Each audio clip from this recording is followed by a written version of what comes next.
Australian actress and singer Caroline Toddy Goldsmith appeared in a heart-wrenching interview just days after her aunt Olivia Newton-John died in early August.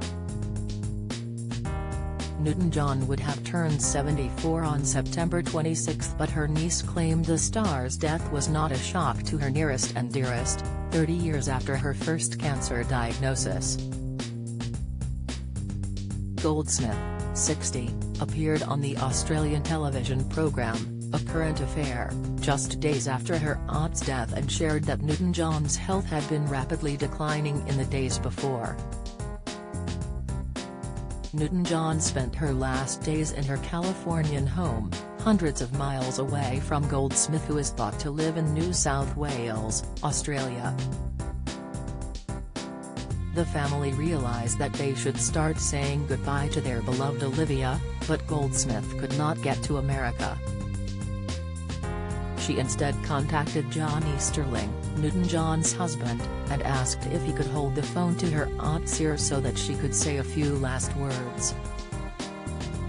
Goldsmith exclaimed, "He got me on FaceTime.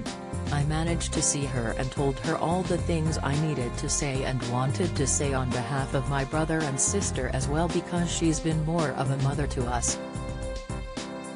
Steadily becoming more emotional, Goldsmith added that she could tell she was leaving us but was happy that she was able to say her goodbyes. Although it may not have been a shock for the family, Goldsmith noted that Newton-John's eternally positive attitude left out that this would in fact be their last time talking to each other. She explained, "She always put on such a brave face. She's so optimistic, we were optimistic. There's always this part of your mind that goes, maybe she'll just suddenly come back and she'll be fine." But it wasn't just the cancer that got her, it was other complications, being in a hospital and with a very susceptible immune system. She got secondary infections. Goldsmith later recalled a touching moment when she visited Newton-John while she was in her own cancer centre, the Olivia Newton-John Cancer Wellness and Research Centre, in Melbourne.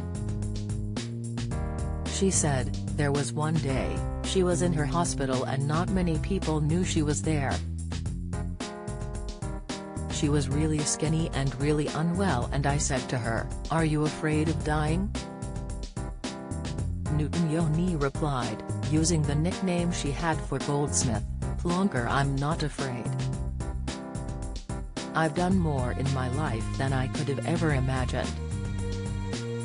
Talking on the podcast A Life of Greatness in 2021, which would become one of her last interviews, Newton-John expanded on why she wasn't afraid of death. "We all know we're going to die, but I think we spend our lives in denial.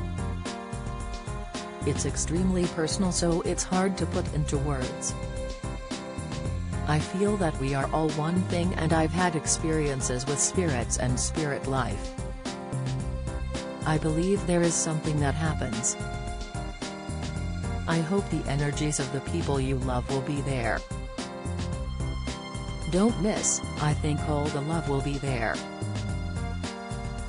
I'm sort of looking forward to that, not now, but when it happens." The physical singer had first been diagnosed with breast cancer in 1992, and after undergoing extensive treatment was given the all-clear. Unfortunately, in 2013 she would be re-diagnosed and through another round of treatment before once again getting a clean bill of health. Shortly after this diagnosis, Newton-John created the center she would later be a patient in, and Goldsmith claimed it was this building as well as her other cancer research funds and foundations that gave the singer a purpose in life. Goldsmith said, "I think the cancer center really kept her going. It wasn't being Olivia Newton-John, it was helping people, and I know that." She was really blown away by the impact she had on people around the world. "I spent a lot of time in there because I worked with her from the ground up before it was even built. I was often with her when she was doing rounds, and the way she touched people's hearts, the cancer center was more important to her than her career.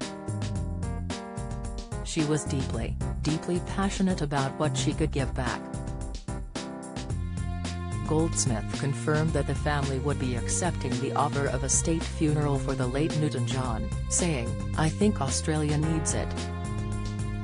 On August 11, Deadline reported that the Premier of Victoria had announced the family's decision to have a state funeral, but noted it would be much more of a concert than a funeral.